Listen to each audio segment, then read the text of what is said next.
In early 2020, before the world went upside down, I started this channel with one hope. A hope that one day I'd be able to reach people and provide them with gaming entertainment. That did not pan out so well, and after a lot of consideration, the channel became an investing channel. And after that point is when things began to look a lot brighter. Now 2 years later, on September 6, 2022, the unthinkable happened. Yes! Yes! Yes! Yes! Yes! Yes! Yes!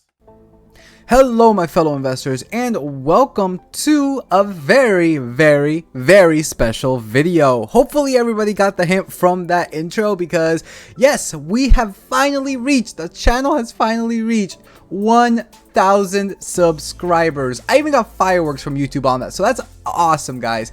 And in every single one of my videos, in my stock analysis that I have made, I always said I want to make, guys, a very special video when we do reach 1,000. So for that, guys, I am going to now be showing all of you guys my Roth IRA portfolio. I have never shown this pretty much in public to anyone, so I'm more than happy to show all of you guys my Roth IRA.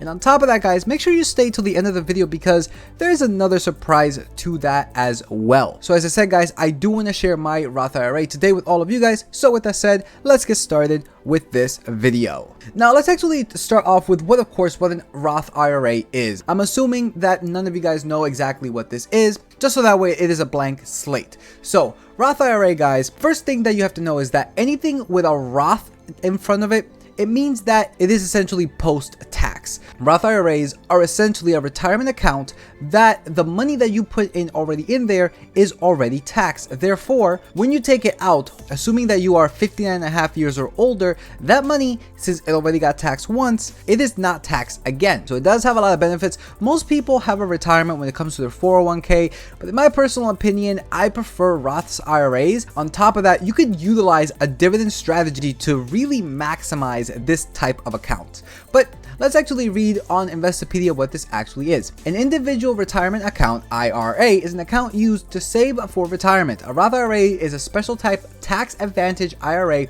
to which you can contribute after-tax dollars. As I said, the primary benefit of a Roth IRA is that your contributions and the earnings on those contributions can grow tax-free and be withdrawn tax-free after age 59 and a half, assuming that the account has been open for at least 5 years. In other words, you pay taxes on the money going into your Roth IRA, and then all your future withdrawals are tax-free. That is really good, guys. And when it comes to a dividend perspective, again, your contributions and earnings on those contributions can go tax-free, i.e. dividends. Dividends are not counted as part as your contributions. So it actually really is a smart thing to essentially put in dividend paying companies, because it'll grow significantly faster. And then lastly, it continues on to read, Roth IRAs are similar to traditional IRAs, with the biggest distinction being how the two are taxed. Roth IRAs are funded with after-tax dollars, as it said, meaning that the contributions are not tax deductible. However, once you start withdrawing funds, the money is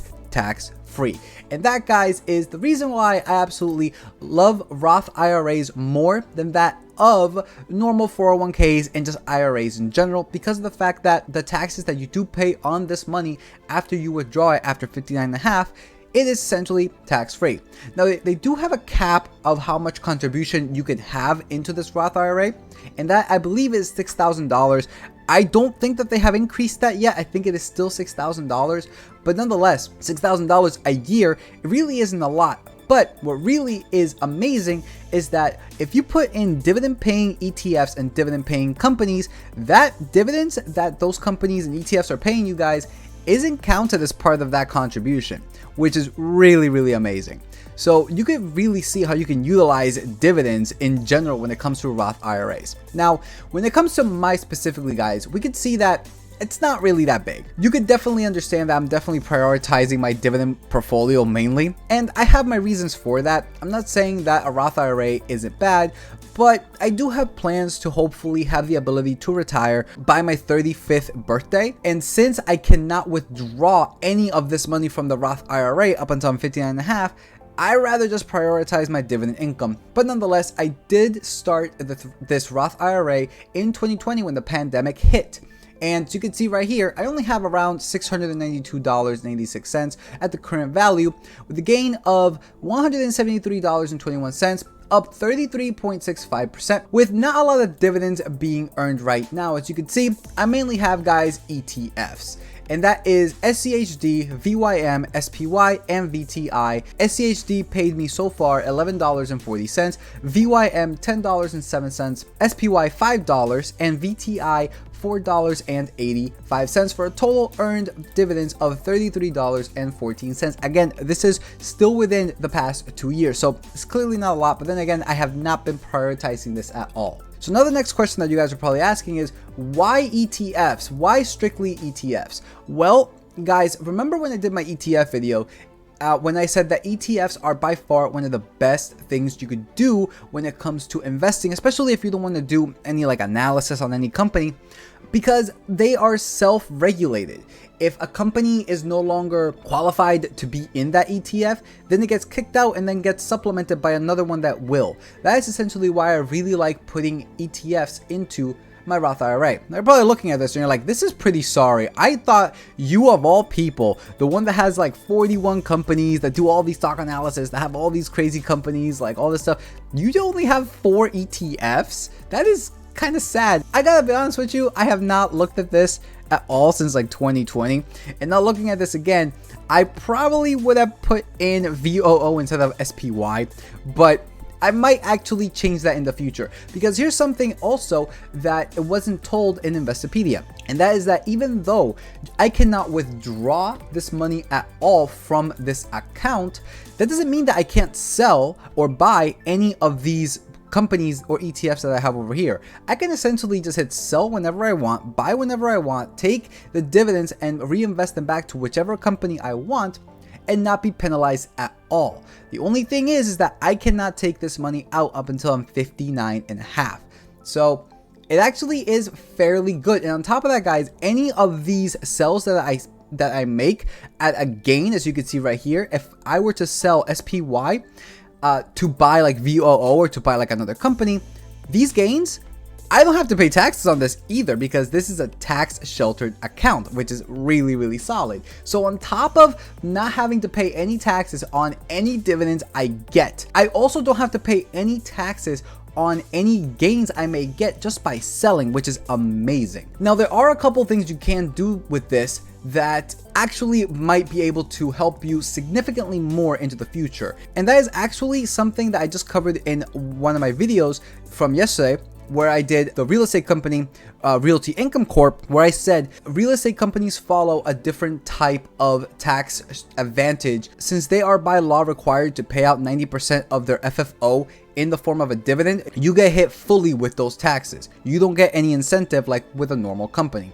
However, guys, that statement that I just said right there completely goes away when you come into, once again, a Roth IRA. If you guys want, I'm not saying I condone this, but if you guys would like to have REIT companies, this is the place to have them at, because any dividend that you get from a REIT company, it is essentially not taxed at all, 0%, because it is in a tax sheltered account. So think about that, guys. That is absolutely golden. That is why I really do like Roth IRAs in general.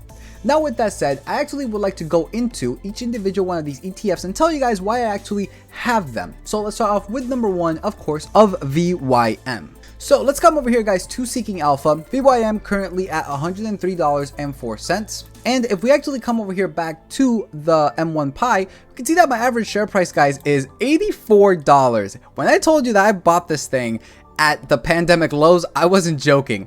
I put in $145.38 into it for around 1.73 shares. Again, I probably would have put in a lot more, but I was mainly prioritizing my dividend portfolio at a price tag of $84, guys. You can see as to why that is a massive, massive return of 32.76%. Now that translates to $43 only, but nonetheless, it is still a pretty decent return. Now, why do I like VYM? Well, first of all, guys, the expense ratio is really tiny. Most Vanguards are at 0.06%. This means that for every $1,000 I put in, they are essentially taking back around 60 cents. That's about it, which is actually really cheap. And now coming over here to their holdings, guys, we can see that actually a lot of the companies that they hold is companies I actually hold as well in my dividend portfolio. But notice something interesting. All of them, guys, pay out dividends. That is why this ETF is called Vanguard High Dividend Yield ETF. All of the companies here pay out a pretty high yield. So that's actually fairly good. That's the reason why I kind of like this kind of ETF. As you can see, they hold Johnson & Johnson, ExxonMobil, JP Morgan, Procter & Gamble, Chevron, the Home Depot, Pfizer, Eli Lilly, AbbVie, Coca-Cola, and a lot more, 446 to be exact. Now, looking at this dividend, guys, because this is a high dividend yield ETF, we can see that the current yield is 3.09%, which ends up being 85 cents per share for an annual payout of $3.20. 5-year CAGR is 6.76% with 11 consecutive years of dividend payment. So overall, guys, really solid ETF, nice and low expense ratio. Now coming into the second one, guys, we got Schwab US Dividend Equity ETF. This is the second one that I have that is again a dividend ETF. All of the companies that this ETF has pay out a dividend. Now, so you can see right here, guys, I paid this thing back in 2020 $54.25 for about $134.10. Current share price, guys, is $71.78. Now, looking at this expense ratio, we can see that it is pretty much the same as VYM at around 60 cents per $1,000, which is again really good. And just like VYM, their holdings are actually pretty good too. We got Texas Instrument, Pepsi Cola, Coca-Cola, the Home Depot, Cisco, Amgen, Merck, Broadcom, that's my baby right there, Pfizer,